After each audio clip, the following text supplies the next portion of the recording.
Okay, welcome to the class Environmental Planning and Management, TPS 553. Okay, so from 9 a.m. to 10 a.m.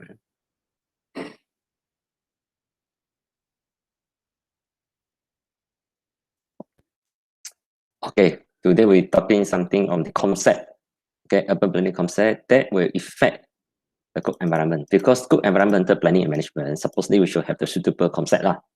Okay, the good concept can contribute to the green environment, the better environment. So one of the concept maybe now is quite well known. Okay, quite well known one is TOD.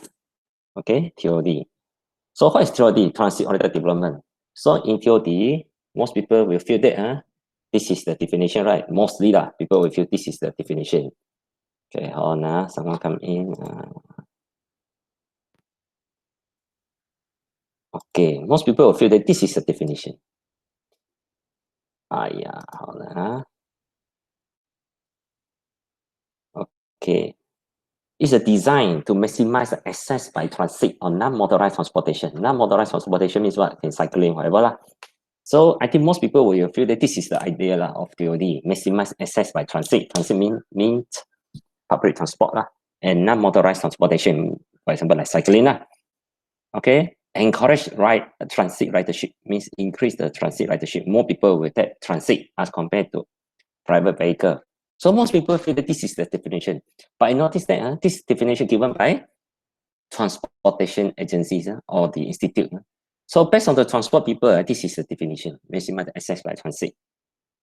Actually, this concept is initiated by urban designer. Okay, Peter Kaptop. This is the origin of the idea. Peter Kaptop, the Kaptop here, highlight here, Kaptop. So based on Peter Kaptop, you can see here, most important keywords for TOD is what? It's a misuse community actually. Okay, misuse community. And then within walking distance, 10 minutes. So more concern for TOD actually is a misuse development. Mixture of land use development. Mixture is what? Residential, retail, office, open space, public usage. Actually, more concern for TOD is a land use development. It's a mixture of land use development that can encourage people to walk.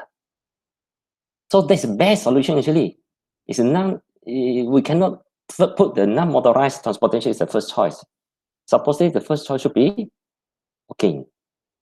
Without any transportation, without cycling, without bus, you can walk. This is the first priority of the TOD actually. Okay, compact development, mixed-use development, within 10 minutes comfortable walking distance. Then really low carbon society. Okay, so more important is the land use development, the compact, the mixed-use, the short distance, the compactness, right? So the concept actually is a mixture of activity and connection and connectivity working together. Okay, this is the real concept of the TOD actually. Okay, of course, we can encourage a moderate high density development to support the public transport. That's what we call transit oriented development. But first priority actually is this one. This is the first priority.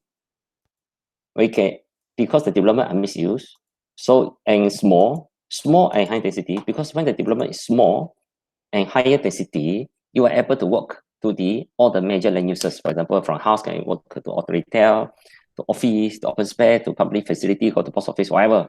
So just using your ability to work. So without any transportation, vehicles or even cycling without. So it's the first priority actually, the concept TOD. Then you only say if you are able to work, you want to go out from the unit, from the level unit, you want to go out from the urban unit, then you only taking the public transport. So public transport is for you to go out from your area or come back to your area. So within your area, supposedly should be walkable. Okay, so transit-oriented development means you are walk within your neighborhood area, within your urban center. If you want to go out from your urban center, go out from your neighborhood only using public transport. So this is the TOD actually. Okay, if within the neighborhood we're still using bus, it's not a TOD already. Yeah.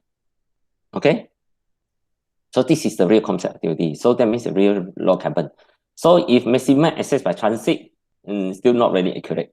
Supposedly maximize the walkable trip only, trip first, or cycling trip first, then only transit, supposedly. Okay. It's not really high density, it's a higher density means lebih tinggi, higher only. That means medium high lah, not really high density lah. Okay, so TOD can be applied for redevelopment project also okay, reuse of certain area also okay, or of course new urban growth also okay. And then TOD didn't mean you want to build more railway services, not really. You can build on the existing or coming one planted transit line or feeder bus service also okay. That's why TOD not necessarily must be rail-based transportation, not really. Can using the bus service. Okay. But this is a diagram for TOD. I think mostly well known. This is the concept of TOD. So you see here, okay, I got down there.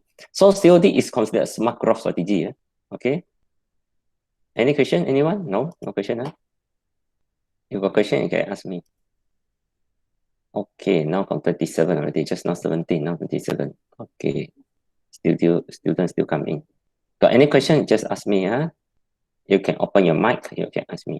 You can give your opinion also, okay? We'll encourage to have more discussion. Class until 10 a.m. So it's a smart growth strategy. What's the meaning of smart growth? You go to online, you can search for smart growth. That means it's a green type of development. Smart growth, reverse for smart growth is what? Something like urban sprawl. So we want to fight the urban sprawl, we say it's a smart growth. But based on the study in US, actually in summertime, of course Malaysia every day is summer. So we refer to the summertime. In summer months, American, at least 80% people will walk at least 5 minutes. But not everyone will take a bike. Only 30%. That means TOD supposedly should more focus on walkable. People able to walk. Because everyone can walk. Not everyone, majority of people can walk. Of course, a bike, we need to buy a bike first. And then this is under the issue of parking for the bike.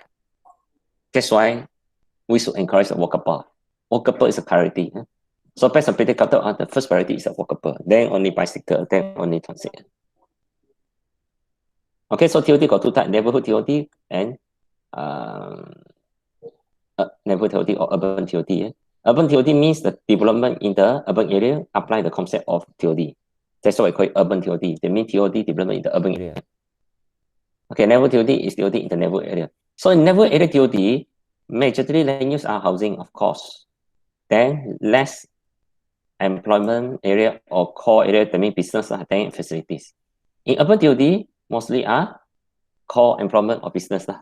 Then only for housing and facilities.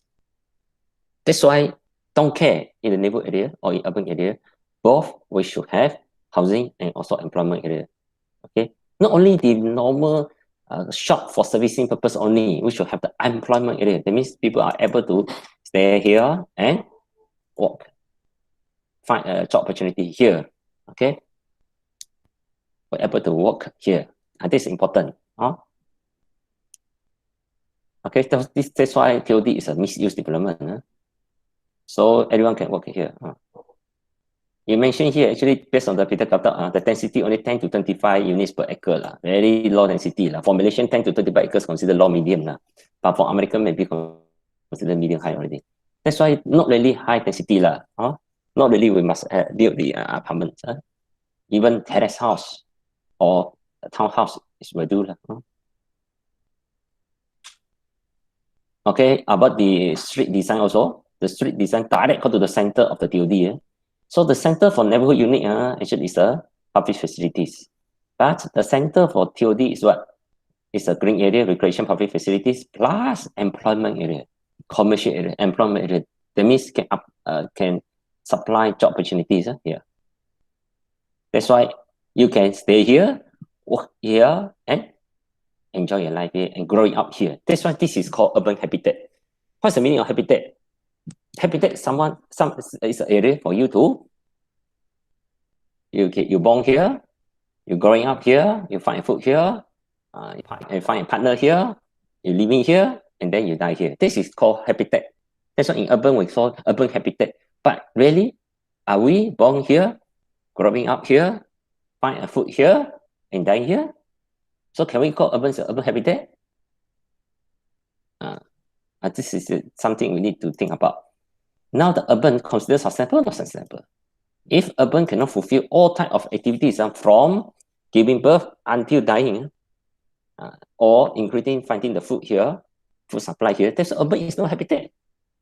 For me, urban is not habitat. It's not, maybe if you say habitat is a unsustainable habitat, it's not a self-contained habitat. Okay, we still depend on other habitat, other ecosystem to supply the food, supply the oxygen, supply the water. That's why urban is not really a sustainable habitat. If it impacts on environment, we can say this is a parasite, something like parasite, you know. You spoil others' environment area because you take resources from the forest. You take the resources from other areas from the forest, for example, for the water supply. You take the resources of water from other forests. We take the resources for agriculture from other agriculture area. That's why we destroy the balance of our environment for other ecosystem, including our urban ecosystem. Okay, this is some discussion of TOD. Okay, so the diagram of TOD, I think you can find anywhere lah. Okay, so this is something of TOD. Anything? Anyone want to give some ideas? Anyone have any question? No question? Okay, after the TOD, maybe we're talking something others concept. People sometimes also talking about the livable city. What's a livable? I think this one more towards like, actually it's a green also lah. So you got time to read yourself maybe, or just open this one also. I think this one I find from the internet. What is a livable? You see here, how to enlarge.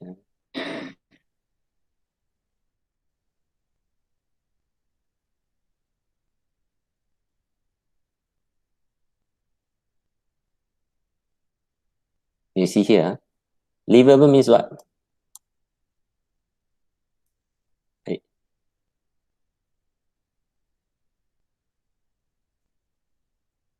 Too fast, moving too fast. Okay, livable city. What's the meaning of livable? Of course, livable is something like green. We want to create a balanced transportation system and promote complementary land use that support safe, healthy, and more accessible. However, that's why livable is what? Safe, healthier, of course, more accessible area. That means we can have a better transportation area lah. Of course, have health and safe. That's why this is important. So a good balance development between transport and also land use maybe. Okay. So this, of course, you can have a different definition for livable. But more important, you say the keyword here, livable means people can live here happily. Enjoy living here. That's why I should have a good transportation system. The land use should be well balanced. Of course, should be safe and healthier, whatever lah. So this is actually towards the green. That's why you can see here, livable should improve the pedestrian environment. This is important because if you're walking to the area, okay, you are walk. When you walk, actually we can reduce the green emission. Of course, same time, you can increase your health. You can increase your health and also protect the environment. That's why pedestrian is more important than taking the bus. Of course, including bicycling. So bicycling or cycling, pedestrian, this is more important. You can increase your health.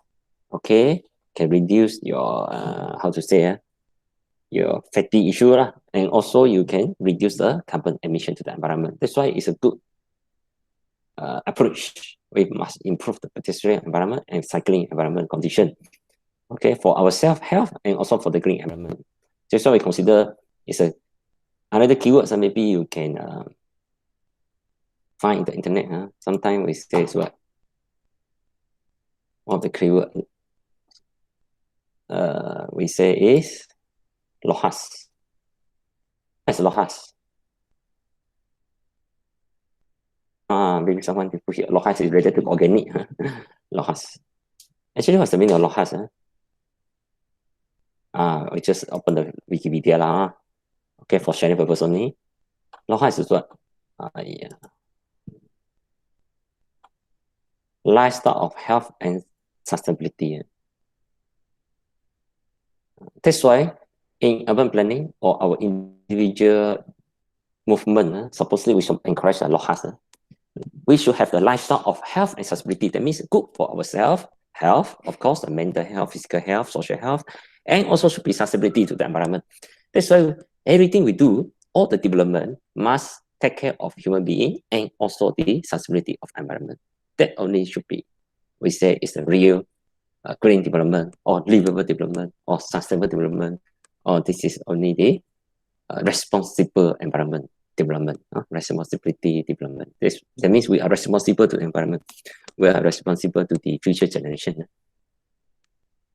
That's why are we planning a development consider LOHAS, LOHAS, lifestyle, health, and sustainability.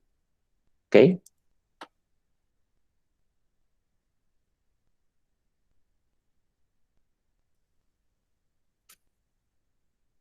How to translate? So this is we so-called the livable environment. Okay. Long-term traffic coming. Okay. Safe forever lah. Okay.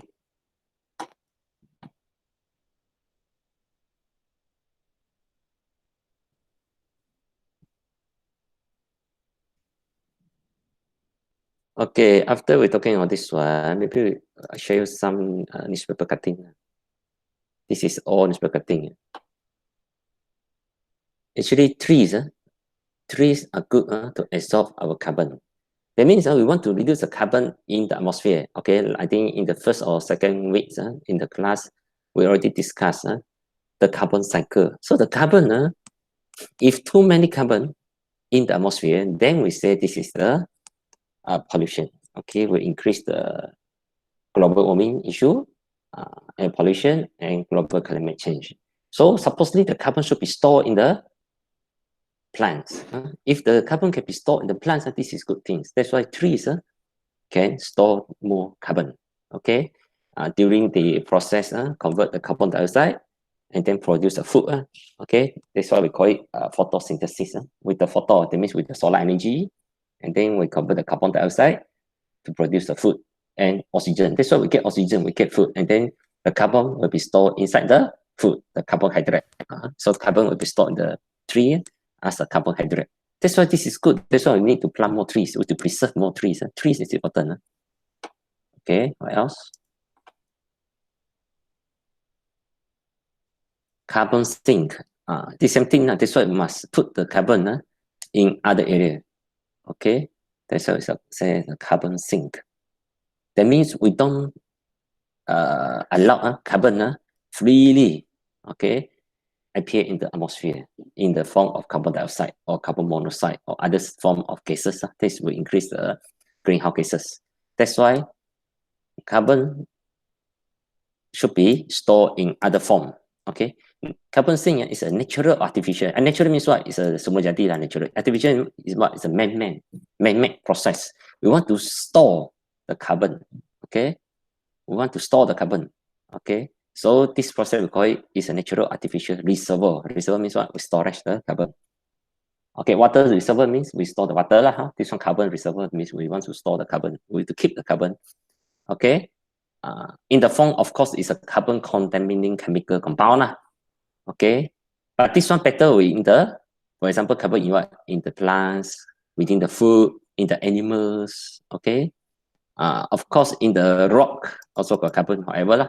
Okay, then we want to reduce, remove the carbon dioxide by having the carbon sink. That's why we want to store the carbon in the other form. For example, like in the rock, biomass, like plants and animals. Okay. This. Okay. This one you can read yourself. So related one last time we already discussed the top protocol, right? We want to how to reduce the carbon emission. That means the free carbon in the atmosphere we want to reduce. We want to put the carbon in the soil, for example.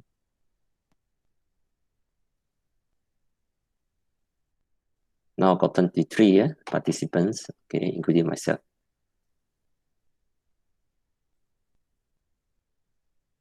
So you can see here soil, our tanah. Okay, hold on. Okay.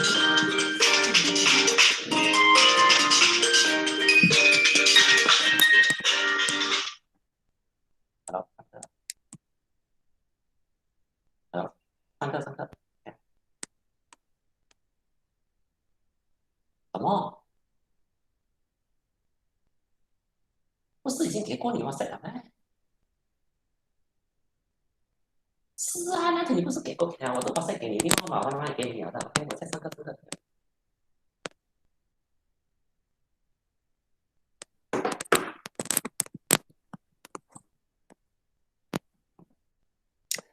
Okay, sorry for disturb.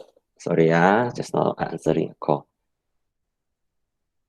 Okay, so soil, well, how we store the soil, carbon in the soil? Of course lah, in the carbon-related chemical components lah. Okay, the chemical components can be natural one, not necessarily should be the artificial one. Or in the biomass, in the organic matter, that means in the form of organism lah.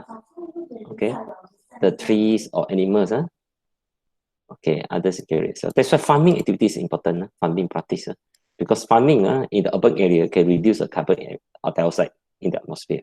Okay, to store the carbon inside the food. That's why from the urban farming, you can see here the farming activities.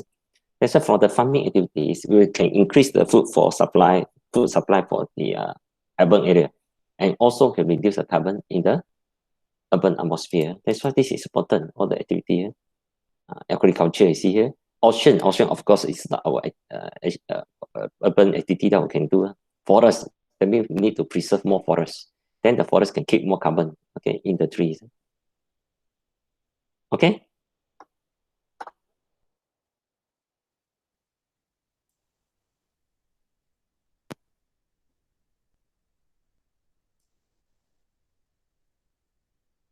Okay, low carbon city in Asia. I think this one is a very old news, but of course for sharing purpose, okay, this is last 10 years article.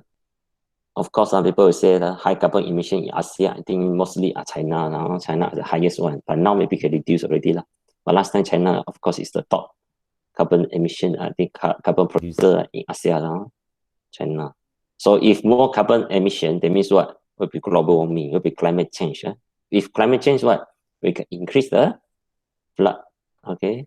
So we increase more disaster, heavy wind, okay? More taufan, okay? So this is to create more environmental disaster. So the environmental disaster also will be, actually is a byproduct also lah from our human development. Hey, still 33, why? Someone left and come join in again. Okay. So cycling, walking is the best one for our own health and also the good environment. Show something only now.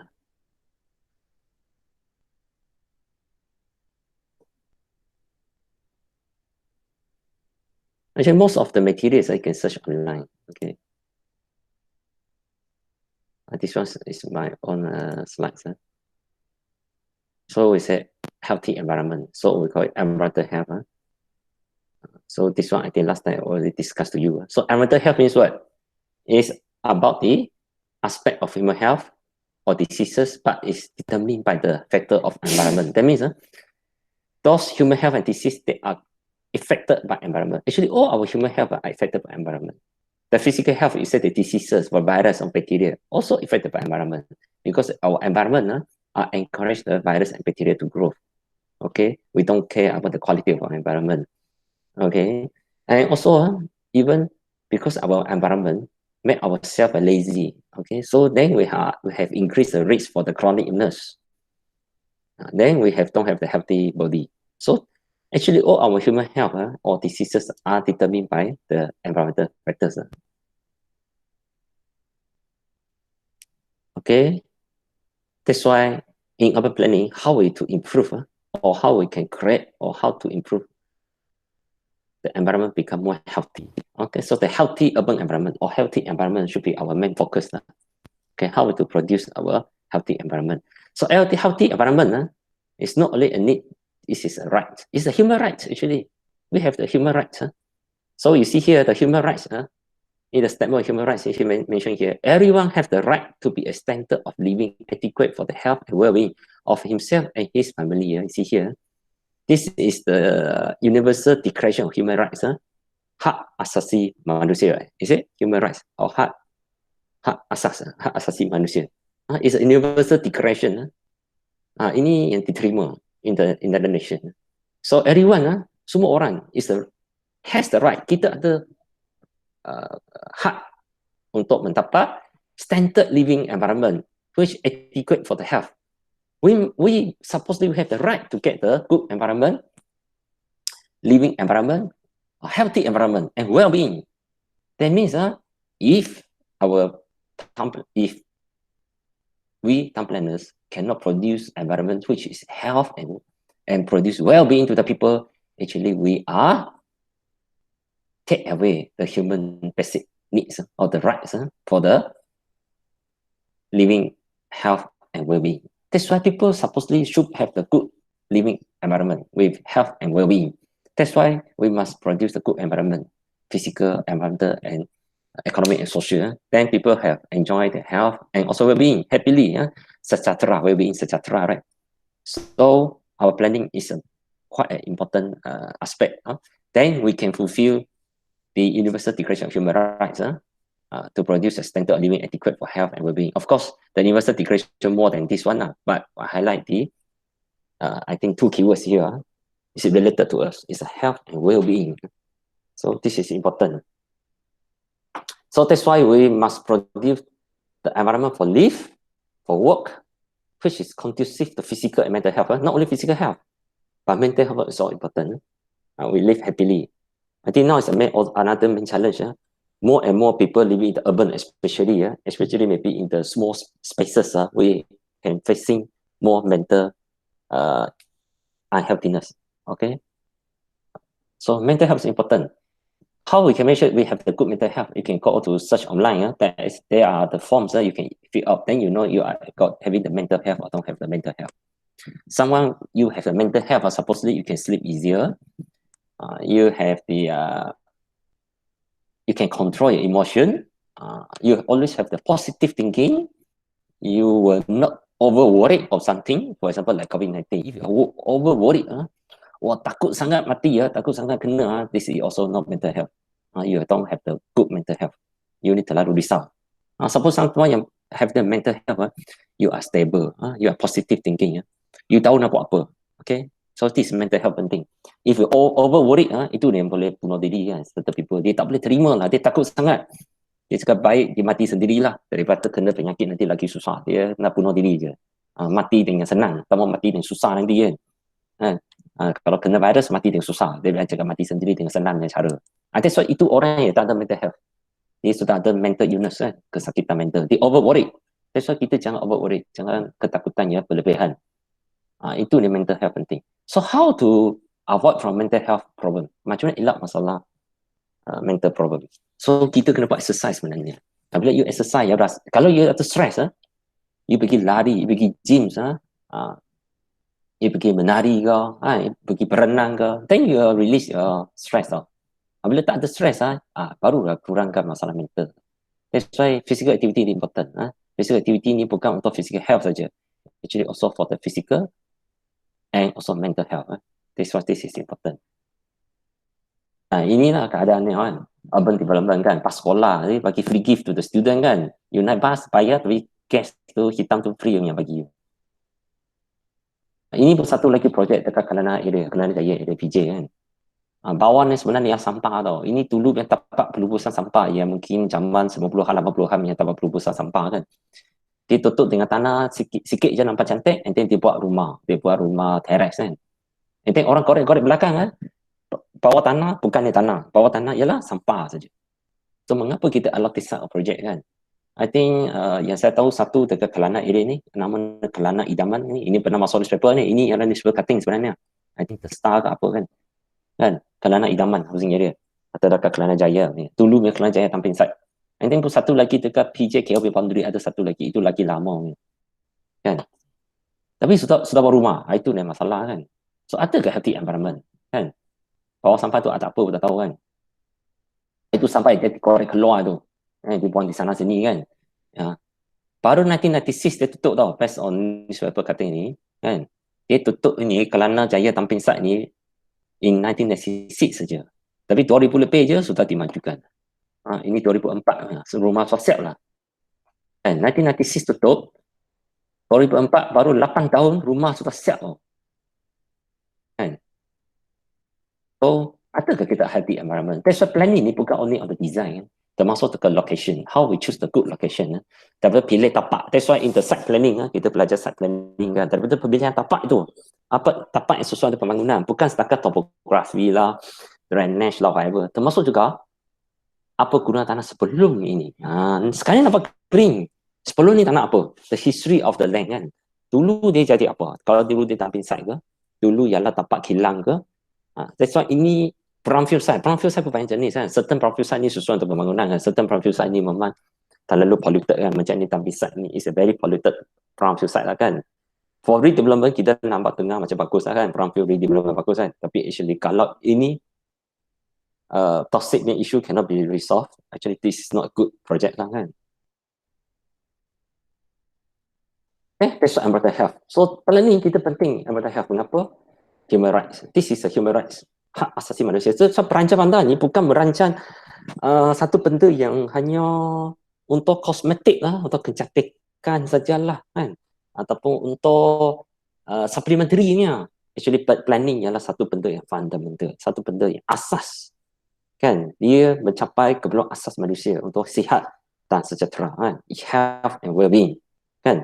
Dan juga dia penting untuk water supply, preserve the forest kan, preserve the agriculture area kan. That's why planning is something fundamental. Dia asas macam medical doctor tau. Kita tahu, oh medical doctor ni penting tau kan, dia untuk menjaga kesihatan manusia. Tapi saya tanya you, kalau manusia semua tak ada sakit, jaga sihat yang baik, perlu ke doktor? Kan? Apabila manusia semua jaga kesihatan, makan dengan baik, buat exercise, jaga kesihatan, jaga keselamatan, tak ada accident, tak ada sakit, perlu ke doktor? Tak payah. Doktor hanya jadi backup je lah kan. Backup kan. Kalau accident perlu ke doktor. Kalau tersakit tak apa, perlu ke doktor kan. Tapi planning macam mana? Kalau tak ada planning, pandang kita tak rancang dengan baik, nanti banyak orang sakit kan. Banyak orang accident kan. Pos simpan-simpan berbahaya kan. Rumah-rumah yang susunan tidak betul kan. Nanti orang malas bergerak kan. Malas exercise. Nanti banyak orang sakit ada chronic illness. Itu bukan lagi masalah. That's why planning ni sama penting macam medical doctor. Kita jangan rasa medical doctor je penting kan. Actually kita tahu planning pun penting kan. Sebab kita fulfill the basic rights kan. Kita memenuhi keperluan asas, iaitu sihat dan sejahtera kan. Health and well-being. That's why this is the environmental issue. Also this is a planning issue kan. How we protect the good environment, healthy environment. Supaya semua benda ni betul kan. Okay, so far okay? Baru 37. Okay.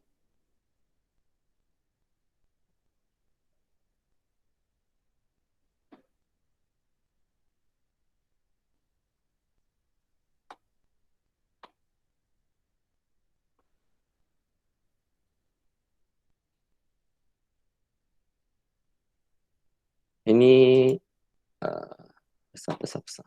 Okay, this is the satu PDF file from Ministry of Health, MOH Ministry of Health in 2003 lah.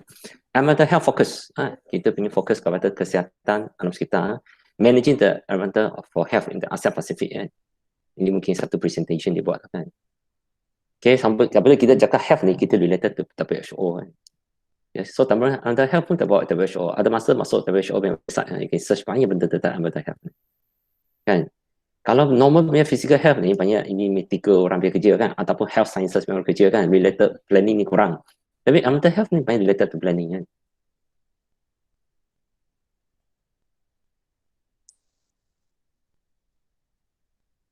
So ada masa boleh baca ni lah kan. Mungkin pergi tengok sekejap je kan. So kita pentingkan mental health kan. So mental health ni is this contribution to the sustainable development. Memang lah, kalau tak sihat macam mana sustainable? Pandang kita cakap sustain, tapi banyak orang sakit je. Sustain ke? Macam Amerika ni. Dia boleh cakap ke Amerika ni sustain? Kan? Tengok China negara yang lebih banyak penduduk kan. Negara China ni lebih banyak penduduk daripada United States. Tapi akhirnya siapa menjangkit lebih banyak COVID-19? US ke China? Kan? Ramai orang cakap China ni tak jaga kesihatan lah, tak jaga kebersihan lah, tak jaga pembangunan lah, tak jaga alam sekitar kan.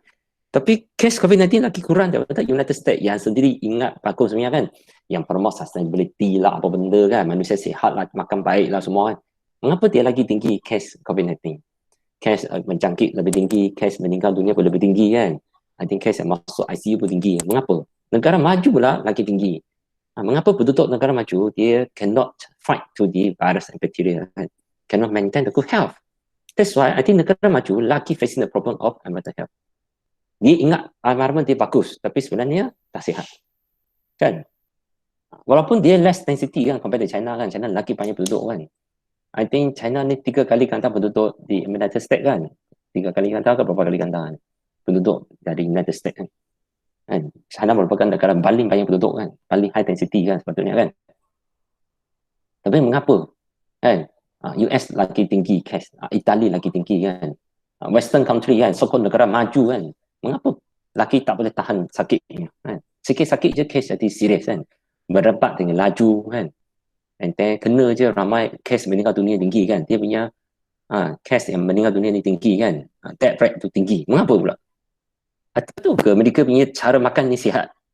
Cara hidup mereka sihat? Betul ke mereka ada lifestyle of health and sustainability? Itu kita cakap lohas tu.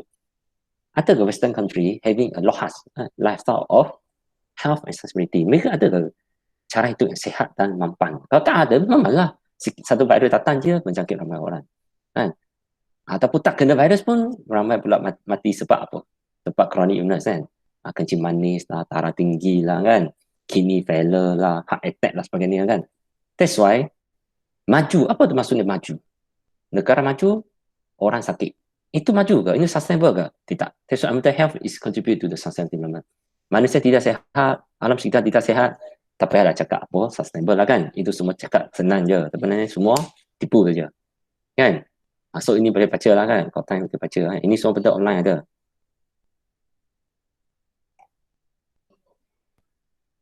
Okay, kalau ikut sini ya. What's the meaning of environment kan? In the Environmental Quality Act kan. Kita punya atas kualiti sekeliling kan. So environment ini ialah physical factors. Sorry. Biar besarkan sikit.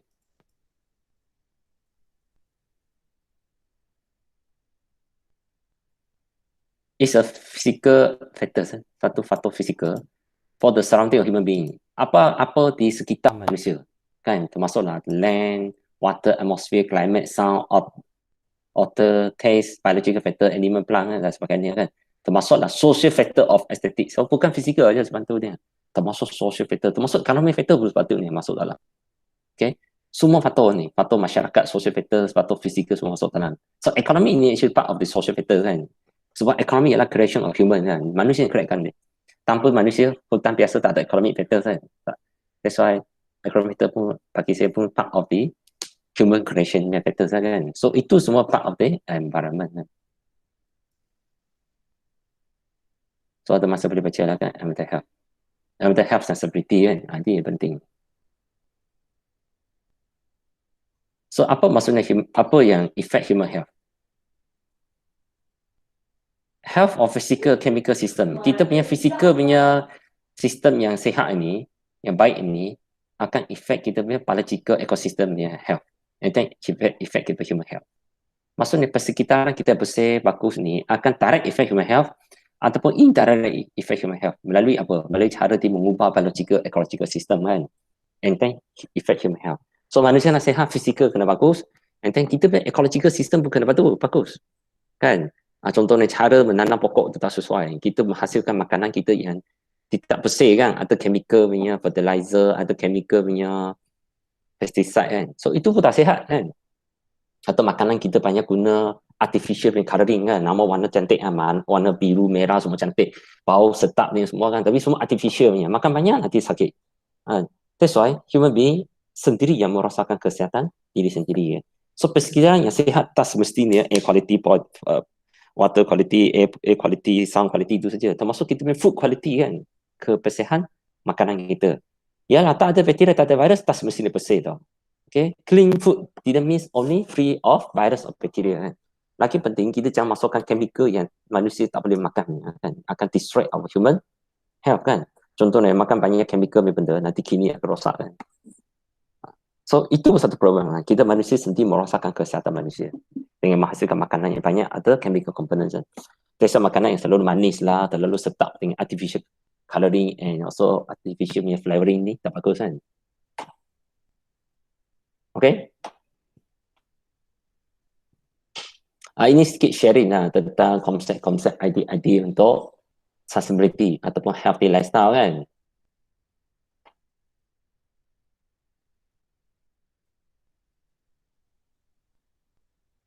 Okay, so ada masa sikit lagi, kita mungkin sentuh sikit benda lain.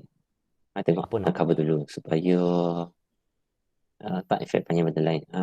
Yang lain tu mungkin next week, ini mungkin cover ini dulu lah. Okay, berkaitan dengan tadi ni, mental health indicators. Ini semua boleh cari online sebenarnya. Okay, ini satu terkebal yang tebal tapi 1992, 1999, lama lah. Kan? Mental health ni, dia pun ada in London state, atau WHO pun ada propose kan indicator untuk mental health kan. Actually, mental health ni, dia ada satu framework dia kan. Framework ni actually banyak orang boleh guna tau. Framework ni ialah satu apa? Dia beritahu kita macam mana kesihatan manusia ni terjejas. Kan? Efek ini ialah on the human health ni. Macam mana kesihatan manusia ni di affected kan? Daripada mula apa? Okay, mula-mula sekali, based on this framework, framework ini ialah TPSEA. T ialah driving force, P ialah pressure, S ialah state, E ialah exposure, E ialah effect, A ialah action. Dia nak beritahu kita bahawa kita jangan tengok apa saja, effect on the health. Kita biasa risau ni kan, oh sakit. Kita takut effect punya effect saja. Kita takut effect kan, kita takut keputusan kita sihat tak sihat. Sebenarnya kita nak keputusan itu, kesannya sihat atau tak sihat, kita kena tengok faktor dia. Faktor ni bukan direct effect je. Dia ada indirect effect. Contoh macam COVID-19. Jadi kita tengok nak sihat, oh jangan ada virus. So kita bunuh virus. Atau elak virus. Ini hanya tengok satu faktor yang immediate factor tau. Faktor yang tengok faktor yang lebih jauh ni. Mengapa ada virus? Mengapa ada bakteria? Itu kita tengok. And then, ataupun bakteria kena manusia, mengapa ada orang ada simptom? Ada orang tak ada simptom. Mengapa ada orang dia kena macam tak kena, dia macam selesa biasa je, boleh recover cepat. Mengapa ada orang kena jadi serius? Virus sama. So itu semua akan jadi faktor dia. So faktor sihat ni bukan ni virus saja. Termasuk mengapa virus tu jadi serius untuk you, tak serius untuk orang lain. Nanti mana tentang virus, mana tentang bakteria. Kan? Mengapa virus bakteria ni boleh berubah? Dia boleh berubah genetik dia kan. Mengapa berubah? Dulu dia sebelum berubah, dia takut dengan ubat kan. Apabila dia berubah, dia tak takut ubat lah. Mengapa dia boleh berubah? Apa yang menyebabkan dia berlaku? Itu yang penting tau. Apabila kita tak selesai masalah ni, kita hanya tahu nak social distancing sahaja ke, MCO sahaja ke, itu short term measures kan. Short termnya sebab apa? Kita nak elak masalah yang faktor yang terdekat, immediate factor tu, kita nak elak juga immediate factor, faktor yang terdekat itu, yang itu macam elak bakteria virus saja. Tapi in the long term, kita kena buat adalah macam mana memastikan masa depan virus bakteria tak berubah lagi. Boleh ke kita buat kajian macam ni? Mengapa virus bakteria perlu berubah? Macam mana kita boleh elak bakteria virus itu berubah masa depan? Macam mana boleh meningkatkan kesihatan manusia supaya semua orang kena virus bakteria tak mati punya? Macam ada orang kan, dia kena virus bakteria tak mati. Macam Singapura kan. Kes COVID-19 sangat tinggi, tapi kes kematian sangat rendah. Mengapa? Banyak yang kena ialah foreign worker. Foreign worker ni mereka buat kerja keras, mereka makan mungkin lebih sihat kan, mereka makan kurang gula lah, kurang karbo kan. That's why mereka ni tak ada penyakit kronik, mereka sihat. Apabila mereka sihat, kena virus, simptom pun tak ada. Maksudnya kena macam tak kena. That's why mereka okey je. Apabila you check dia ada virus, you cakap dia kena COVID-19. Tapi dia sebenarnya dia tak ada masalah kesihatan. Ataupun kurang masalah kesihatan. So mengapa orang Malaysia ni, ataupun orang Singapura yang lokal ni mungkin, ataupun orang US ni, mengapa kena dia serius? Itu yang sepatutnya kita kena kaji. Bukan ada penting virus, bunuh virus saja, bakteria saja kan. Kita bunuh-bunuh, besok dia ubah lagi bentuk lain. Ubah lagi kan. Kita keluarkan, apa nak orang cakap, ubat ke, ataupun kita keluarkan vaksin ke. Baru keluar vaksin ke dia ubah lagi jadi virus lain lah. Vaksin tu tak boleh guna lagi lah. So 2 tahun keluarkan vaksin, virus 2 tahun mungkin boleh ubah lagi lah. Dari type A jadi type B, type B jadi type C kan. So boleh ke kita asyik ikut belakang virus saja? Dia berubah, kita berubah lagi. Dia berubah, kita berubah. Tapi perubahan kita berlaku, ubat baru ke vaksin baru, ambil masa. Ambil masa lama, virus mungkin ubah lagi. That's why medical solution, ada ke solution yang terbaik untuk kesihatan? Sebenarnya tidak tau. Medical solution ialah short term solution, cakap pendeknya. Cakap panjang kita kena tengok environment. That's why WHO, World Health Organization, pentingkan juga mental health. Alam sekitar kita mesti bagus supaya kita kurang kesan kepada health problem. Contohnya kan, immediate problem kita, contoh kalau kita tengok sini, efek kan. Efek kesihatan, contoh COVID-19. Sebab apa? Sebab kita, immediate punya faktor ialah sebab kita ada exposure. Kita expose kepada virus bakteria kan. Betul? So kita sekarang buat ni apa? Selesai masalah yang paling dekat ni kan, iaitu exposure issue kan. Kita tak mau expose kepada dia kan. Kita tutup mulut kita nak. Kita jauh dengan orang lain lah. Kita pakai bunuh bakteria lah kan. Spray sini, spray sana kan. Sebab kita nak kurangkan exposure sebenarnya. Kita hanya selesai di sini je. Boleh ke selesai masalah? Tidak. Kita nak selesai masalah kalau long term, kita kena fikir ke depan lagi. Sebelum exposure, siapa yang menghasilkan virus bakteria? Atau siapa yang menghasilkan pencemaran, pollution ini? Okay? Maksudnya kita ada state ini menunjukkan environment. Sebab kita ada satu keadaan environment kita yang tidak sihat, yang tidak bersih, yang ada pencemaran. Ataupun susun untuk virus bakteria merebak contohnya.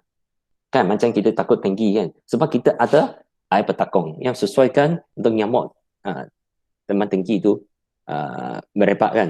That's why environment kena selesai. Bukan selesai dengan exposure kan. Kalau selesai dengan exposure saja, kita elak dari manusia supaya kurangkan COVID-19 punya risk kan. Kalau kita takut teman tinggi, kita kena elak dari apa? Elak nyamuk. Macam mana elak nyamuk? Oh, tak boleh keluar rumah, tiap-tiap hari tutup rumah.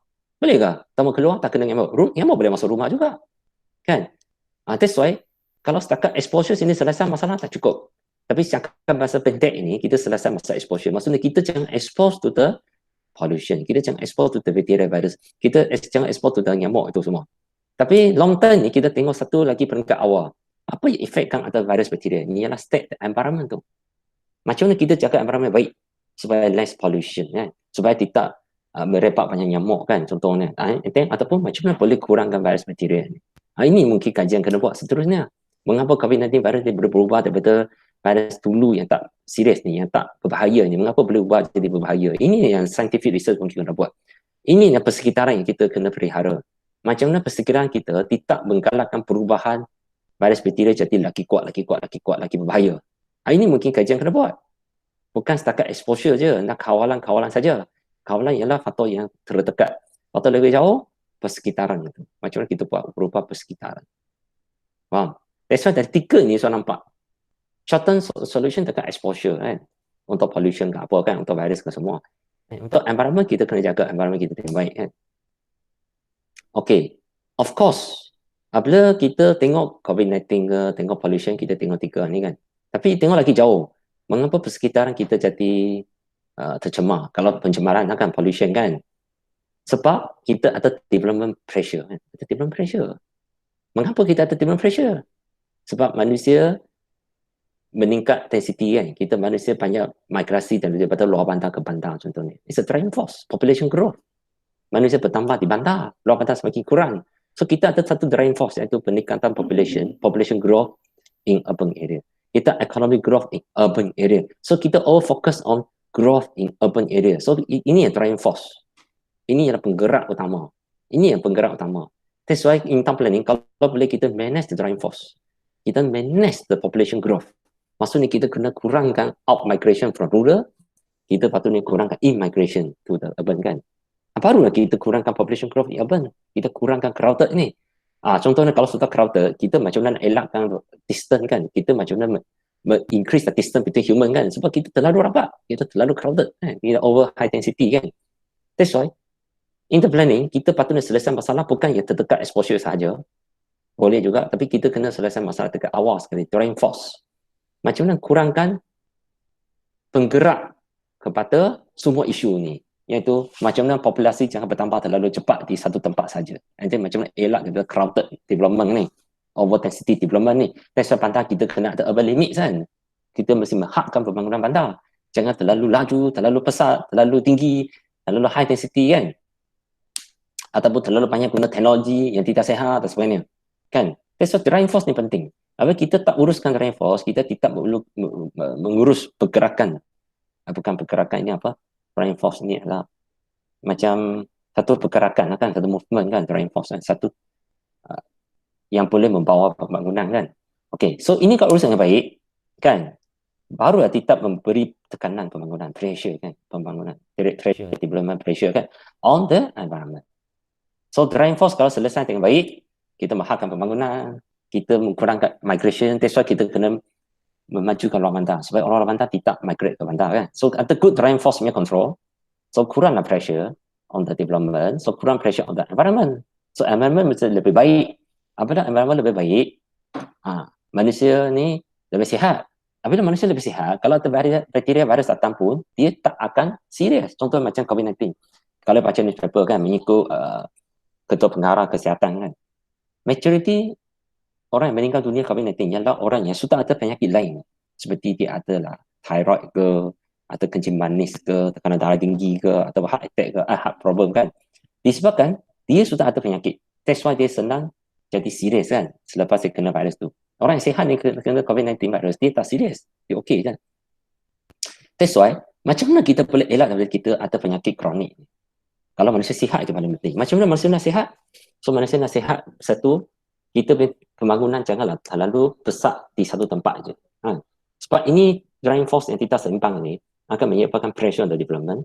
So affect the environmental quality. Apabila environmental quality tak baik, orang kurang keluar exercise. Oksigen tak cukup, banyak carbon dioxide, tiap manusia sudah banyak sakit. Disebabkan kita punya pembangunan terlalu pressure, pembangunan terlalu tertekan kan. Manusia tak ada masa nak buat exercise. Ataupun udara tercemar, macam mana buat exercise kan. Environment tidak baik, disebabkan pembangunan pressure, menyebabkan kita, manusia tidak boleh sihat. Apabila tidak boleh sihat, memang dia boleh expose to the pollution kan. Expose to the virus kan. Akhirnya efek kita bagi human health.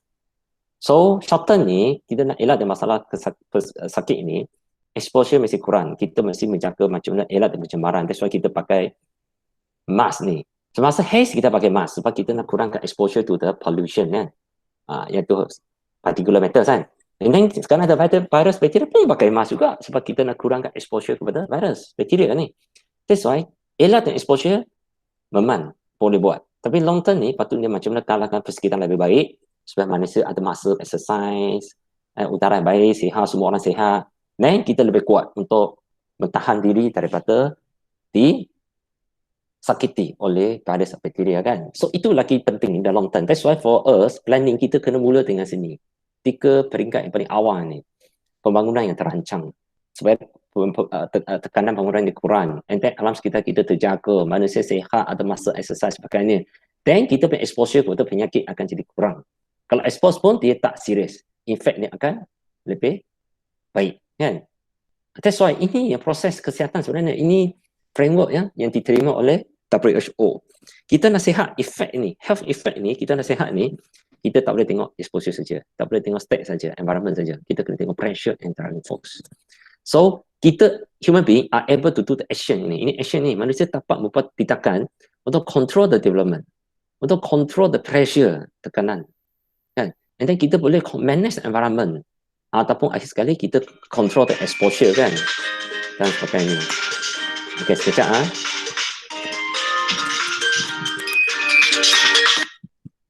Aku hebat.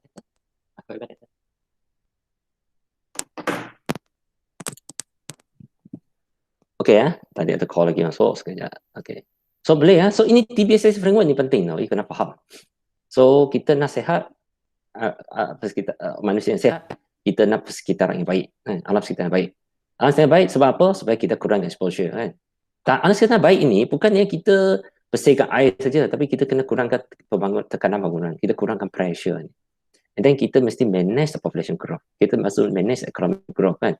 That's why tadi kita bincang banyak konsep. Konsep tujuan apa? Untuk ini, 2 peringkat ini. Supaya 2 peringkat ini terurus dengan konsep perancangan yang baik, kita alam sekitar, state itu alam sekitar akan jadi baiklah. Apabila alam sekitar jadi baik, manusia memang akan dapat health effect dapat kesihatan yang baik kan, health effect baik, well-being kan. Okay? I think hari ini kita mungkin sampai sini saja, iaitu sampai berhenti dekat framework ini, core-nya DPSEEF framework. Ada masa boleh pergi online baca lagi DPSEEF framework kan. So in the future mungkin masa depan nak buat thesis ke, boleh rujuk ada framework macam ni tau. Okay. So kita punya kajian sebenarnya boleh buat di mana-mana satu peringkat tau. Tak semestinya immediate factors kan. Kita boleh tengok faktor yang lebih jauh kan. So human have the ability kan to manage environment, to manage the driving force, to manage the pressure, to manage the exposure. Tapi kita sekarang ni terlalu penting exposure seperti kes COVID-19 ni. Kita sekarang ni sudah post COVID-19, kita patutnya bergerak ke depan lagi. Kan? Depan lagi kan. Kita mengurus daripada awal sekali. Mengapa nak kurangkan masalah? Supaya manusia sihat, supaya kita tak takut ada virus dan bakteria kan. Macam bakteria selesema biasa kan, kita tak takut kan, kena pun tak serius kan. Kalau COVID-19 boleh jadi macam itu je, tak serius, okey je kan. So macam mana boleh jadi serius? Kita kena elak masalah. Macam mana kita meningkatkan kesihatan manusia supaya kita tak takut virus dia. Kalau meningkatkan kesihatan manusia, kita kena buat exercise banyak. Kita makanan yang kena sihat. Nak makanan sihat, petani yang kena tengok juga. Nak udara sihat, bersih, kita kena jaga pembangunan. That's why kena tengok jauh tau. Daripada pembangunan, pengurusan bandar, pengurusan alam sekitar, semua kena tengok. Barulah boleh menghasilkan manusia yang sihat secara holistik. Itu semua pihak itu sihat. Secara menyeluruh sihat. Bukan sihat daripada virus bakteria saja. Kan bunuh-bunuh bakteria saja tak cukup. Kita kena sihat dari segi kita punya jantung sihat. Jantung sihat bukan dari isu bakteria virus. Ialah isu gula, isu lemak kan. Tekanan darah itu isu garam ke, isu minyak juga kan. Kolesterol dan sebagainya kan. That's why nak kesihatan yang holistik, yang menyeluruh ini paling penting. Supaya kita tidak takut kepada satu penyakit saja kan. Kita boleh mencapai kesihatan yang holistik kan. So ada masa boleh baca ni kan. Mental Health Framework, DPSE framework kan. Okay, sebenarnya dalam dokumen ni dia ada sebut juga indikator tau. Apabila indikator bersama, dia indikator ni bukannya macam mana measure effect saja, health effect saja bukan. Dia akan indikator macam mana measure, mengukur exposure, mengukur environment, mengukur pressure, mengukur driving force. Semua ni kena ukur. Sebab kita nak selesai masalah bukan tegak kesihatan je. Kalau kesihatan punya penyelesaian total tolong kita. Tapi penyelesaian dengan exposure, manusia kena tukar behavior kita. Kalau nak masalah alam sekitar, ramailah professional boleh tolong kan, termasuk engineering, planning, architect semua boleh tolong kan. Tapi tepat-tepat lagi, macam mana mengurus population semua, I think perancangan bandar ni penting. Termasuklah juga politician kan, ahli-ahli politik penting kan. Macam mana dia punya polisi kepada bandar kita kan. Dia nak meningkatkan intensiti bandar ke, dia nak kurangkan intensiti bandar ke. That's why sometimes Dato' Bandar punya decision penting juga, menteri-menteri yang berkaitan dengan pembangunan ni, dia punya decision pun penting kan. So semakin bergerak ke tinggi ni, melibatkan lagi banyak managers atau top management decision kan, how to manage the environment, how to manage our population growth kan. Macam mana seimbangkan pembangunan pantai timur, pantai barat contohnya. Macam mana menyeimbangkan pembangunan bandar dengan luar bandar sebagai contohnya kan. Of course, tak boleh bandarkan luar bandar, nanti makanan kita hilang. Nanti luar bandar sama cakap masalah macam bandar pun tak boleh. Jadi luar bandar kena jadi luar bandar. Tapi luar bandar yang cukup peluang pekerjaan, nanti manusia tak payah bergerak ke bandar. Mungkin luar bandar kita boleh masukkan IT kan, supaya kita sekarang ni nampak kan, online business kan. Boleh. So, mungkin I share sikit tau. Sekarang ni, I baru, macam sekarang ni I fikir kedai Korea company kan. Kita tengok Korea company kan. Dulu Korea company tak ramai orang tau. Sekarang ni, saya nampak semakin banyak orang ni jual barang melalui online kan. Macam semalam I pergi satu kedai Korea company kan. Saya nampak apa tau. Sudah banyak TV lah, electronic devices kan sudah masuk kotak, sudah simpan di luar kedai Korea company ni nak untuk dihantar keluar. Maksudnya apa? Kan sekarang ni banyak orang beli barang secara online. So orang tutup rumah jual barang, lepas tu dia packing barang-barang dia, electronic device dia, TV dia lah, apa benda dia punya produk kan. And then hantar pergi Korea company untuk hantar keluar. That's why aktiviti macam ni perlu ke kita buat di bandar? Kan? Perlu ke kita tutup di bandar untuk berniaga online? Kan? Sepatutnya kita boleh buat apa? Bisnes tu di dalam, luar bandar pun boleh. That's why kalau boleh, kita mesti menggalakkan online business mungkin untuk luar bandar. So luar bandar tak payah physically bantarkan dia. Kita tak perlu bantarkan dia. Tapi kita bagi dia economic activities kan. Kita bagi dia boleh jual barang kepada satu dunia ni, bukan Malaysia saja kan. Dan baru kita boleh meningkatkan job employment kan, supaya orang luar bandar tak payah migrate to the urban. Dia boleh tinggal di urban rural, sustainability kan, dia ada ekonomi bagus, semua kaya raya, tapi tak payah pindah ke bandar. So dia terus tutup di luar bandar, persekitaran yang baik, ekonomi pun baik kan. Nanti bandar pun tak terlalu sesat kan. That's why in the future disebabkan e-government ni atau e-economy ni atau e-commerce ni, in the future ni saya jangka bandar semakin kurang penting. Dulu memang sebelum 2020 ni semakin pantai ni penting kan, semua pembangunan ke bandar, Malaysia pindah ke bandar, semua ke bandar, investment ke bandar kan, kita lupakan luar bandar kan, orang muda tak mau tinggal di luar bandar, ekonomi tak mau pergi ke luar bandar kan, kita all fokus urban kan, investor suka pergi bandar saja. Tapi kalau disebabkan e-commerce ni atau e-commerce ni, mungkin luar bandar jadi main fokus lah. Tak perlulah bandar sewa mahal, buat apa tutup bandar kalau kerja online. Contohnya kalau kerja online, kita sekarang ni online learning, janji internet line bagus, perlu ke kita tutup di bandar? Tak semesti. That's why infrastructure tu kalau boleh ke bandar, ke luar bandar, meningkatkan infrastructure development into luar bandar, in the rural, we don't need to migrate from the rural to urban. We still can learn town planning profession, for example. We can go to the higher institution, but just sitting at home. You're sitting at the rural area, but you are engaged. You are attending the higher learning education. That's why kita boleh belajar tinggi, kita boleh berniaga besar, jauh, walaupun duduk di luar bandar. Kalau infrastructure okey je. That's why itu satu bagi saya is a new movement atau for the future kan. Mungkin kita akan kurangkan physical urban development kan. Kita lebih pentingkan macam mana men-IT kan luar bandar. Maybe itu is a new trend lah. Siapa nanti nak buat dia semester depan pasis you kena propose tajuk thesis kan. So mungkin ke arah itulah berfikir. Boleh ke you study kan how to IT kan IT kan rural kan, ataupun kebolehterimaannya orang luar bandar untuk IT kan, untuk online business kan, online facilities kan, online government kan, macam kita sekarang buat pasport pun tak semesti pergi ke pejabat kan, boleh buat online pasport kan, sebagainya kan. Banking, online banking saja, transfer duit online, bayar sewa online kan. Macam tengah berita kan, masa MCO ada satu orang ni, dia naik motorbike kan, naik kereta pergi bayar sewa kan, installment kan, kena tangkap polis pula, kena saman. Mengapa? MCO tak boleh keluar, dia cakap keluar pergi bayar hutang. Sebenarnya bayar hutang pun boleh online, mengapa dia nak bawa duit itu 300 ke 400 ni, bawa motorbike, bawa kereta ni pergi cari orang bayar hutang kan. That's why itu orangnya all style tu. So tak MCO dia macam dia pergi buat kerja kan, bawa duit cash tu keluar berbagai bayar hutang orang, bayar installment. Sebenarnya ni boleh online. That's why kita kena biasakan kita tengok online. That's why education system ni pun kena betul kan, infrastructure kena baik kan. Okay, I think now already 10:06. We stop here. Any question? If no question, kita sambung next week on 9 AM. Okay? Okay? Ada hal? Tak ada hal? So kita berhenti di sini. So thank you so much for attending the class Urban Planning Management. Thank you. See you next week 9 AM Wednesday.